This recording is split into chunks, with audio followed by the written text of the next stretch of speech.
So right now I am joined by Ed Selly and Simon Lucas, who love nothing better than a fabulous listening experience. And bearing in mind that the amps we're going to be looking at cost anything from a couple of grand up to 5 figures, we do need to have a look in these reviews at where that money is going and what that means in terms of the experience we're getting back and the sound that we're hearing.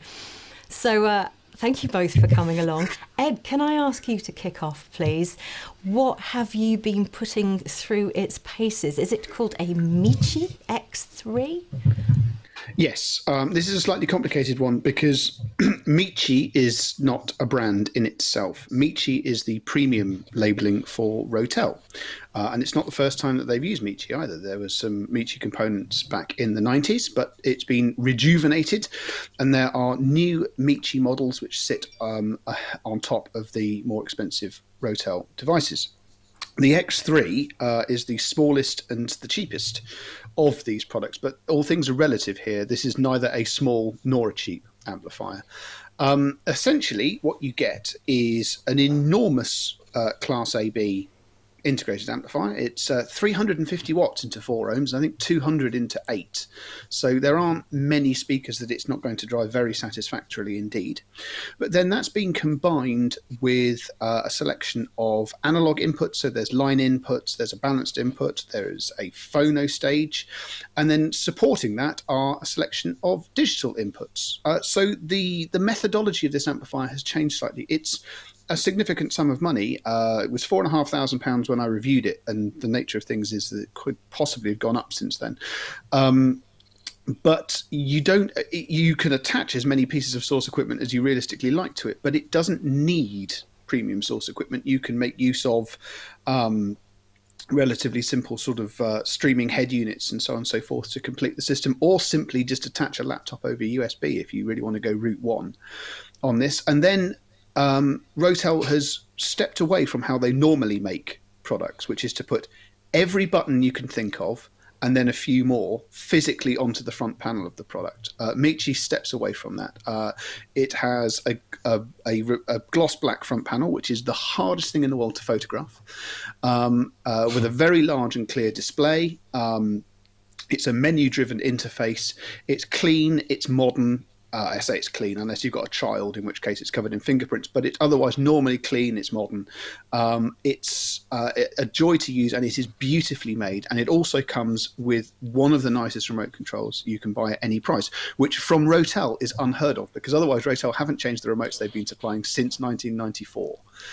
So this was a genuine joy to interface with. It's a lovely piece of kit, and it sounds fantastic.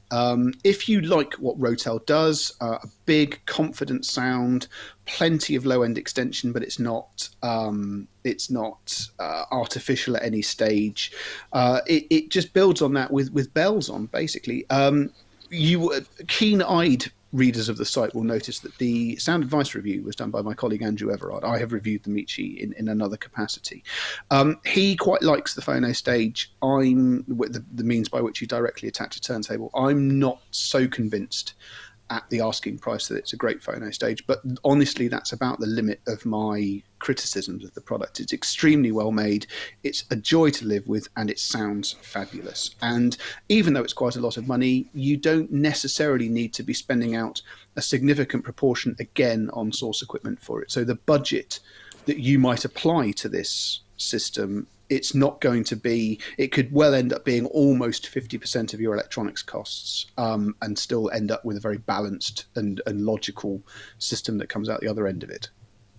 And it's making me chuckle that one of the things you're delighted with is the fact that they've redesigned the remote control, and you're overjoyed about trust me, it's a big thing. The ones that I like Rotel very much as a company. I particularly like the fact that they are utterly unconcerned what any other manufacturer is up to. They do what they feel is important. But there are certain aspects of it which are of some of their things which are borderline nostalgic. There's nothing nostalgic about the Michi. It feels absolutely of the moment. It's a really, really impressive product. So as you like that Michi so much, I'm going to come straight back to you, Ed, and say, so if you like that so much, you have also reviewed the Macintosh 8950. So I'm interested to hear what you're going to say about that now. A bit of a price difference, I would say. Yeah, just a little bit.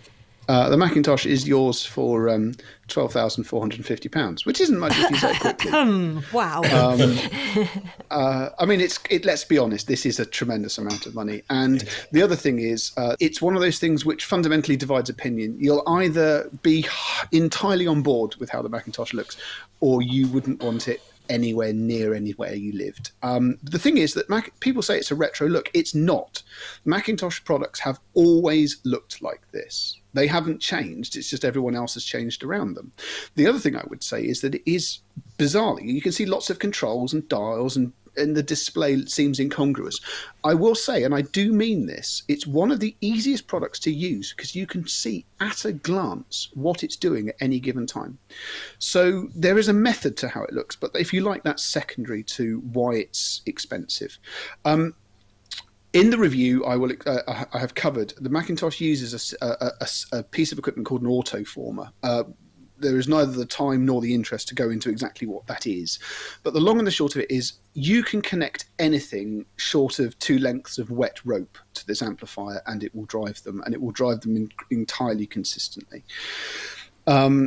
This means that you can choose your speakers with absolute impunity. And then once you've chosen your speakers with absolute impunity, you can connect I think 16 different things to the Macintosh. There are analog inputs, there are balanced analog inputs, there are digital inputs, there is an HDMI ARC connection for attaching your television. You can take USB from a computer or a streaming transport. There's a dedicated connection for attaching a Macintosh SACD transport. You think of it, they've attached it to the back of it. There are 2 phono stages. A separate moving magnet and a moving coil phono stage. They can both be selected independently of one another. This amplifier has every single connection you can possibly imagine. And then, because of those transformers and because of how they've set it up, everything that goes into the Macintosh ends up sounding pretty much exactly the same. Now, that's both good and bad, because if you are looking for something which absolutely preserves every last nuance of how your source equipment sounds, this is not the amplifier for you. If, however, you simply like the sound of the Macintosh and you wish to connect whatever you want to connect to it and have it all come out in a really consistent and utterly sort of benign way, this amplifier is extremely capable. There is a fly in the ointment. If you also look on the Sound Advice website, you'll see that I've reviewed another Macintosh amplifier because I'm a sucker for punishment. That's the 7200, and it's yours for just £10,000. The only difference really between these 2 amplifiers is that the bigger one, the 8950, has HDMI ARC and a better digital board, and it also has tone control, a 5-band tone control, which allows you to alter the behavior of a speaker in room more effectively. And the 7200 has neither of those things. If you don't need either of those things, the 7200 uses exactly the same amplifier. It sounds pretty much exactly the same. So if you're happy with how your speakers are performing in room and you're not looking to attach to television, or you have decent digital sources elsewhere, that could arguably be I was about to say the better value. I mean, value is subjective at £10,000, but it would nevertheless be a way of saving £2,500, and you'd still end up with a tremendously impressive amplifier. But like the Rotel, but bigger and on steroids, the Macintosh is so much of a system, if you need it to be, that the way you're budgeting for it, it still doesn't require much in the way of additional electronics expenditure unless you specifically want to spend out on those electronics. It's not a requirement otherwise. So it's a lot of money, but it's not the same as it perhaps £12,500 would have been even 10 years ago, where you'd still be looking at source equipment on top of that, because it's the way these amplifiers have been built has changed.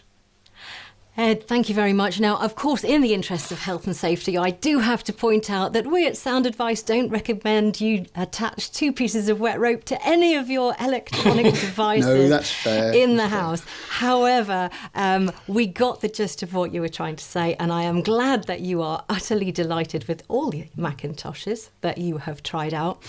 But in the interest of balance, and just to show that size perhaps isn't everything. Simon, I'm going to come to the amp that you've been looking at now, because I think that's the smallest of the bunch we've been talking about, isn't it? But it has a very grand heritage, does it not, Simon?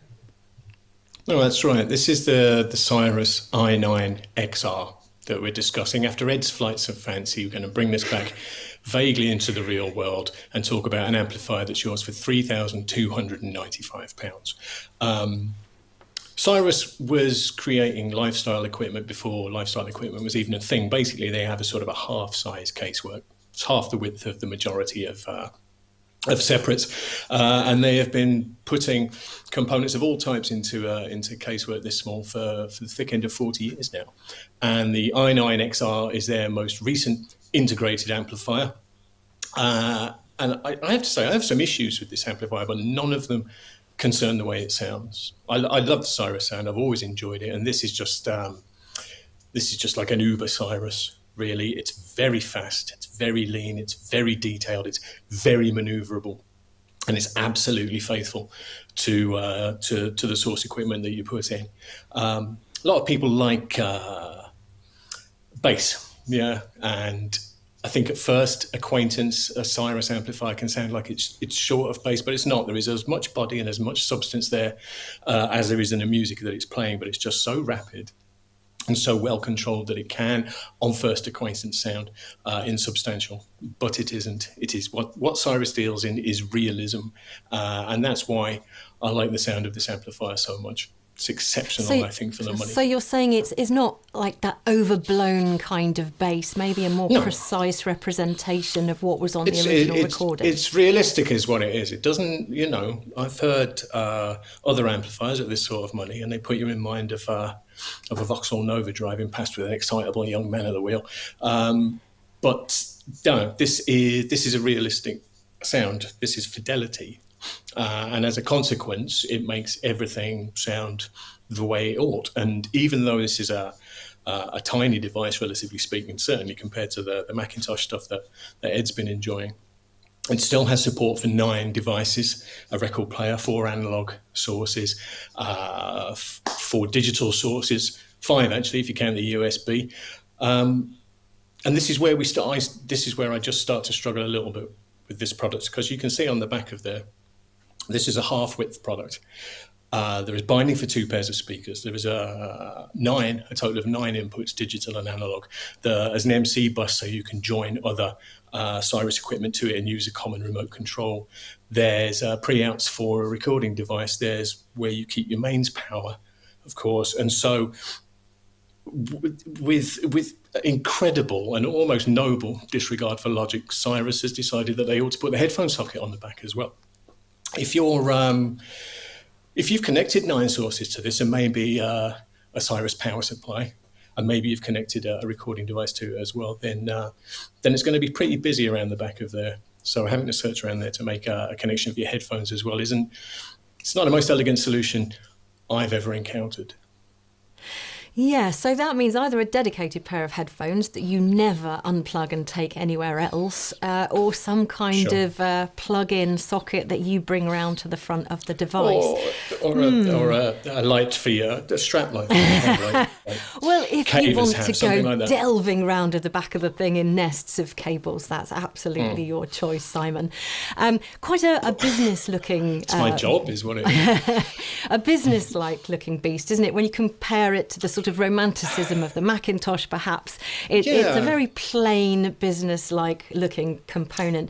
I read it's got 7 digital filters. There are 7 digital filters, yes. Well, I mean, if you listen to a lot of different types of genre of music and you listen to them from a lot of different digital sources, these are worth investigating, and it kind of makes the owner feel like they're having some say in the eventual sound, I think. But ultimately, this is the Cyrus sound we're paying for. And if I haven't rhapsodized about that enough, then the Cyrus sound is worth paying for. And you don't want the end user sticking their oar in really too much, I don't think. I think Cyrus knows best here, ultimately. I think it's a little gesture towards... If your digital sources are numerous, then perhaps you can affect the sound a little bit from source to source in the sound that you get. But they don't make a huge difference, no. Simon, thank you very much.